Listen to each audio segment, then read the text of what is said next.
We are in practice, people. Practice, not like Allen Iverson. So, as promised, I have a list of the updates that the teams have done to the car, to their cars throughout the grid. First, let's go over some things that we saw in practice one. Well, first of all, Max Verstappen does it again, kisses the wall. But I'm gonna give him some slack on this. That combination of turns, those combinations of the S, to me, are a doozy. And it is turns 14, 15 going into 16. If you look at the track as the drivers are coming down, it almost seems like the car is unloading on a Porsche car. That turn is so tight into that next turn, and then you have that curb that raises. If you happen to hit that curb just at the wrong spot in applying gas, throttle, or acceleration, and or braking, your car, I think I'm going to call that the spin out corner. It is definitely something to negotiate. Several drivers came through that area almost near doing the same thing. Sonoda did end up kissing the wall as he cussed out his person that is supposed to be assisting him. I mean, Sonoda, that's what he's there for. But I mean, he didn't cuss him out, but he definitely was just shut the hell up kind of mentality. Max Verstappen definitely kissed the wall. Charles almost did. I'm not sure if he did. It was kind of I was kind of unable to see from the angle of the camera, but that's going to be a doozy of a corner. And I'm probably sure, I'm not going to guarantee it. I'm probably sure when race day comes, we will see an incident in that corner, especially with the cars competing. Because you have to know, in practice, they're give and taking, even in qualifying, but in the race, there's not going to be any of that trying to give and take as much as possible as to save the car, though. Ocon was under investigation. I'm not sure what they came down with as far as the ruling. I will look into that later. But Ocon, definitely another unsafe release in the pits, and just so happened to be on Mercedes, except a different driver, Russell, this time. He releases. His mechanic was telling him not to go out. He ended up pulling out of the garage anyway, nearly hitting Russell as he was already occupied in the pit lane, getting ready to go out onto the track. This would be his second time, so I'm pretty sure they're going to hit him with a hefty fine. Just don't know if the team's going to pay for this fine or Alcon's going to pay for this fine. But I would like to know, is Paul D. Rust-ass going to have something to say? Because when Alcon's unsafely released on Lewis Hamilton, and Lewis Hamilton broke the car down basically to prevent an incident, Paul D. Rest-ass was like he should have had basically the balls and pushed forward, and then he would have wrecked the car. So, Paul, that's why you ain't shit. That's why you ain't driving no more, bro. Your record was hell anyway. But yes, and going into the porpoising seemed less obvious at this point in time. But I'm gonna say, don't get too crazy excited about that for any other teams, including us as Mercedes fans, because a lot of that could be partly due to the fact they're running a less downforce package. All right, less drag, less downforce package, and or maybe they're not totally comfortable with the track yet and really picking up speed. We did see Charles come down with quite a bit of speed, I believe 200 miles an hour in American, and it seemed very minimal. So it was like promising, but yet let's taper the expectations on that. Merck did have a commercial that showed during the practice that seemed pretty cool, except for nothing in Mercedes is moving like a rocket right now. So I'm pretty sure there will be some puns out there about that. Ricardo definitely seemed to have brake checked, and it was very acute, like acute to the point I really was pretty sure an incident was about to happen, but luckily the drivers avoided it. The driver avoided it in the Haas car, and it did not happen. Bottas, he's out. He wrecks the car.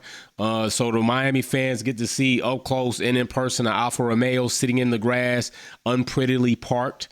That was something for them to do, especially the campus members that are not in any type of grandstand or stand area. They got to have a little bit of action on that. And then another one, I'm going to say another section of corners that are kind of together, which I think is like a snail corner, is going to be section 6, 7 to 8. Seeing quite a bit of runoffs. I think that might be around the marina area. Don't quote me, new track, still trying to get adjusted to it, but cars seem to come around there and have a little bit trouble negotiating those combinations of corners.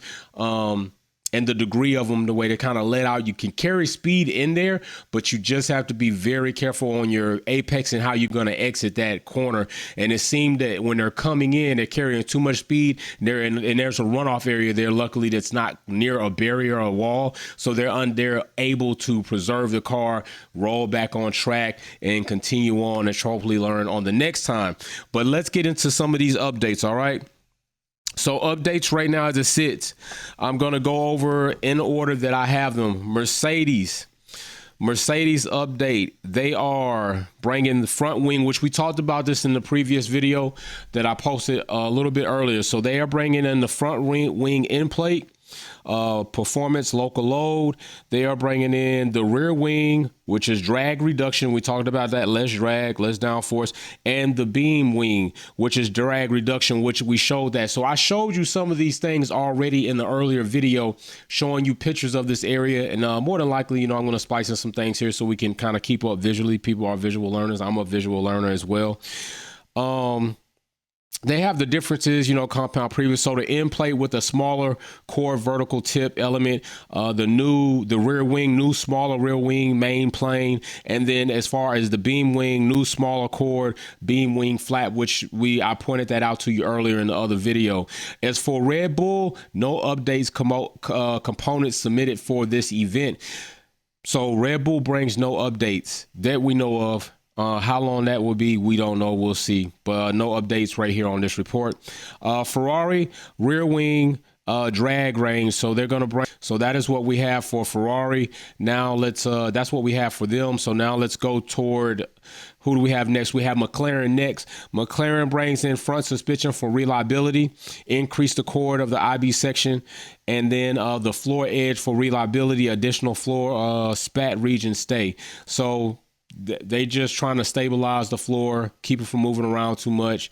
You don't want to have dirty air, garbage air. You want to keep everything nice and flowing. If you have something just flapping, it's ruining that airflow. And then they come into the suspension. BWT Alpine, rear corner, performance local load, rear brake drum flick, rear corner again, same thing, rear brake drum flick. So basically each side.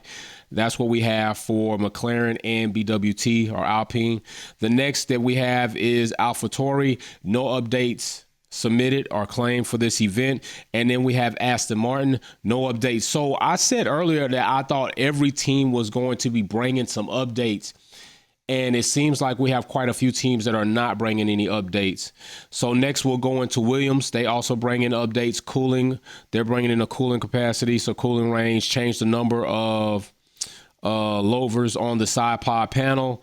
Then we have, that's all they're bringing. They're not bringing anything else. Then we have Alfa Romeo, same thing, cooling situation they're bringing. So they're not bringing any aero. They're not bringing any power adders, anything like that. Now we have Haas, which is in America, the only American Formula One team on the grid, although not the only American-owned team on the grid, as Williams is American-owned, but based in UK, I believe, British or somewhere like that. So the only through and through American team aside from drivers, which is a hang up for me.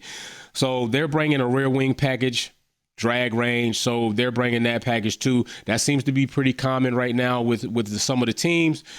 Other than that, that's what we got going on for upgrades. I really don't think that is something that, I'm not sure if that's what you all were hoping to hear, especially as Mercedes fans or any of the other teams. But it seems like teams are really working on aero, aside from the break-in and some of the other stuff, but really working on aero to try to combat this porpoising situation.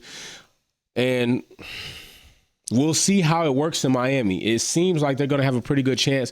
Now, as of practice 2 will be coming up a little bit later, I think they got a 40% chance of rain. And remember what I told you about Miami. The weather can be very finicky there. The only thing is it can rain, and then 15 minutes later, sun's blasting hot. Everything's drying up on the track, but humidity is a beast out there, and that can affect the car's cooling ability. So with those two teams doing something as far as to increase their cooling capacity or cooling ability, that could come into play if other cars start running hot and then causing them to have less performance in that race or in this event.